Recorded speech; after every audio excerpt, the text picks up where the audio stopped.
Pessoal do torcedor tricolor, o São Paulo foi ao Maracanã enfrentar o Fluminense e tomou uma sapatada. Esse é o vídeo de jogo de uma partida em que não dá para falar que nem tudo deu certo pro São Paulo. O São Paulo conseguiu jogar no primeiro tempo, mas tudo deu errado no segundo tempo do jogo, no segundo tempo da partida. E é uma coisa assim que cansa, que a gente já cansou de falar que é o all-in. O São Paulo deu um all-in no ano, não poderia, não tinha condições, porque não é nem questão de merecimento. Eu vi muita gente falar, merece Libertadores, nem é merecimento, poderia ser questionável isso, a gente falar do ano inteiro, das Copas e tudo mais, mas o problema é que o São Paulo precisa, em função de visibilidade, em função de peça que vai perder, em função das dívidas que fez da Libertadores. E agora ela fica mais distante. O São Paulo pode terminar em 10º nessa rodada, com essa derrota, né? Ou vai ter que torcer aí para uma série de resultados acontecerem. Mas assim, o time de São Paulo hoje lembrou muito, e quem estava me lembrando isso foi o Baruel, a final contra o Palmeiras, lá do Paulista, ou o jogo do Flamengo pelo Brasileiro, aí o 3-1.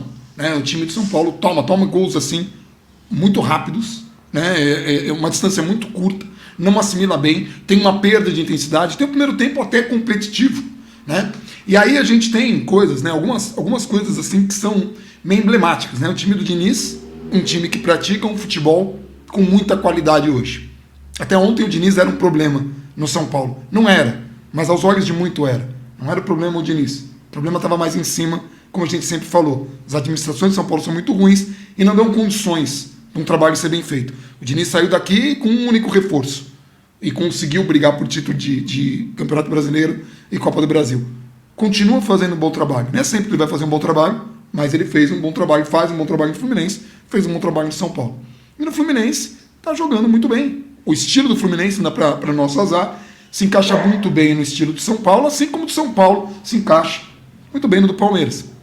Então, hoje, o Fernando Diniz tinha um adversário muito confortável, jogava em casa e já está garantido na Libertadores. Nesse momento, o Fluminense é o vice-líder do campeonato. Ainda tem o Germancano jogando, assim, tá jogando, tá numa fase muito boa. Hoje fez 3 gols, já é o jogador estrangeiro com mais gols e tal. Então, enfim, tem muita coisa que estava confortável para Fernando Diniz. Do lado de São Paulo, 12 desfalques.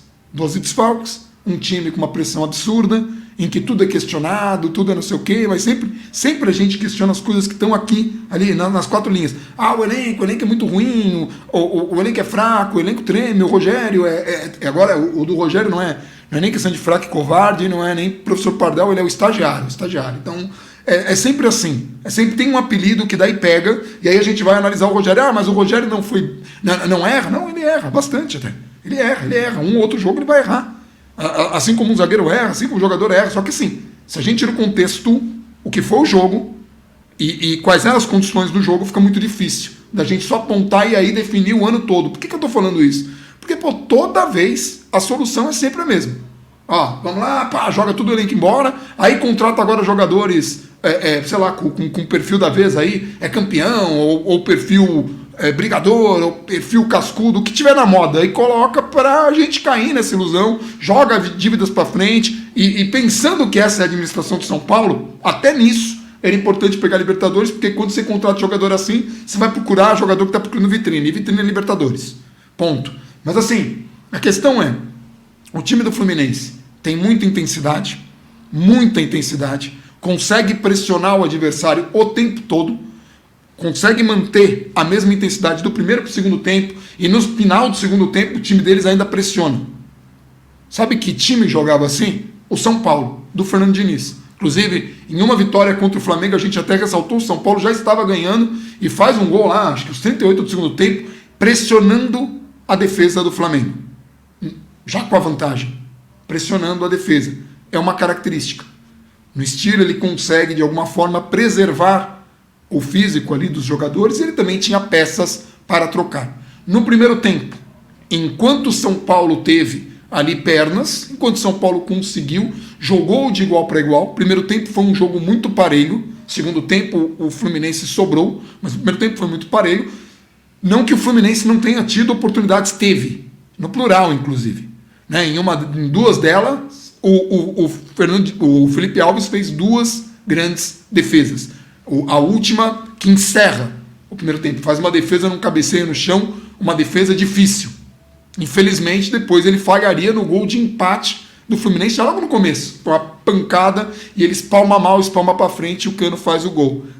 Enfim, o São Paulo tinha uma estrutura montada semelhante à da última partida, quando o Rogério falou, vocês vão sentir falta do Rodrigo Nestor, né? O Rodrigo Nestor acabou não podendo participar desse jogo, em função da última partida. E aí, entrou o Igor Gomes, e nem foi em função do Igor Gomes. De novo, primeiro tempo, São Paulo jogou. Aliás, com 10 minutos de jogo, o São Paulo teve 2 oportunidades claras, uma delas muito clara, e não fez os gols. O Fluminense, no segundo tempo, nesses mesmos 10 minutos de etapa complementar, teve 2 oportunidades antes de 10 minutos e fez as 2. E fez uma outra logo em seguida. Porque daí o São Paulo sentiu. Mas é quase que um espelho. No primeiro tempo, a primeira jogada aconteceu pelo lado direito.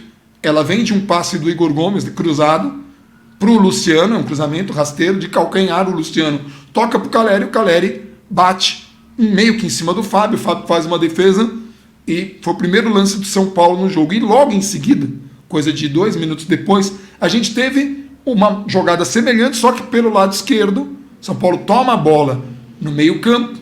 O Patrick é dessa vez quem faz o cruzamento para o Caleri, né, um passe, e o Caleri acha o Luciano sai na cara do Fábio, o Fábio faz uma grande defesa, uma defesa difícil. E depois o São Paulo conseguiu seu gol num bate-rebate de escanteio e conseguiu fazer um chute muito feliz do Luciano. O segundo tempo, que o Diniz já vem com 3 trocas e tudo mais, ele consegue manter a mesma intensidade. Alguns jogadores ainda aumentaram o grau. Então, se o São Paulo se o Fluminense já tinha tido oportunidades no primeiro tempo e poderia ter saído no mínimo com a igualdade, no segundo tempo, já com esse gol condicionante de cara. O que é um gol condicionante? É um gol que você faz de cara, que você já tira aquela vantagem do time, é um gol que você sente muito mais, já tira aquele ânimo. E em seguida, o Fluminense, na segunda oportunidade, um pane geral da defesa, Léo muito mal no lance, bola cruzada e o Cano faz o segundo gol. Depois vem ainda o terceiro gol do Fluminense, o que foi mais preocupante, porque o São Paulo não conseguia de maneira nenhuma fazer seu jogo. O São Paulo não conseguia jogar. São Paulo ficou simplesmente paralisado. Chegou a trocar ali, colocou o Galopo em campo no lugar do Patrick, antes da virada do Fluminense. E o que foi mais complicado, assim, o Galopo, coitado, não conseguiu jogar. Depois o Igor Gomes saiu, entrou o Thales Costa, mas aí o jogo já estava, Marcos Guilherme entrou também, né? O Caleri deu lugar para o André Anderson. Então vocês imaginem o que foi esse jogo e quais eram as peças que o Rogério tinha também. Quais eram as peças que ele tinha para trocar. São Paulo, o Rogério não tem um jogador de escape, o Rogério não tem algumas peças. No primeiro tempo competiu com um time que é melhor, o Fluminense de hoje, com o São Paulo com 12 desfalques, o Fluminense de hoje é melhor do que o São Paulo com 12 desfalques. São Paulo com 12 desfalques é um time mais óbvio. E é um time que, quando perde a intensidade, quando o time não consegue jogar com a mesma intensidade, tem que trocar peças, porque um ou outro jogador já perdeu ali, ou o cara não está conseguindo mais manter o nível de concentração, ou o cara não está conseguindo mais ter pernas para correr, para fazer uma marcação, ou para fazer uma recomposição. O Rogério vai ter que trocar a estrutura, ou vai ter que improvisar muito, ou a qualidade cai demais. Com 12 desfalques, é imaginável isso. Então, de novo, era um jogo confortável para o adversário, um adversário que sabe ser intenso. O técnico deles sabia como ter essa intensidade aqui. Não que o Rogério não possa ter essa qualidade, acho que o Diniz com 12 desfalques teria dificuldade de enfrentar também o Rogério se essas situações fossem inversas, mas de qualquer forma, me preocupa porque a gente sempre olha e faz os mesmos julgamentos e aí a gente fica repetindo esse ciclo. Isso me preocupa porque o São Paulo não tem mais gordura. Se o São Paulo continuar fazendo isso, a queda é inevitável. O que eu estou falando aqui? O São Paulo, de novo, meteu um all-in, não podia, precisa de Libertadores, não podia ter metido esse all-in. Foi uma coisa muito irritante, focou tudo nas Copas, deixou o brasileiro de lado, o brasileiro era o caminho mais fácil, agora o brasileiro está quase intransponível. E o São Paulo precisa começar a montar equipes mais coesas, sem essa coisa de ficar fazendo, sabe, promessa popular. Ah, não, agora é o time cascudo, agora é o time campeão. Não. Monta um time modesto, que consiga e foque num objetivo. Você precisa ir para a Libertadores até para ter mais visibilidade e atrair jogadores que querem aí uma vitrine. Tudo isso. São Paulo precisa começar uma temporada com garotos, enquanto ajusta o time. Precisa. Contratações pés no chão.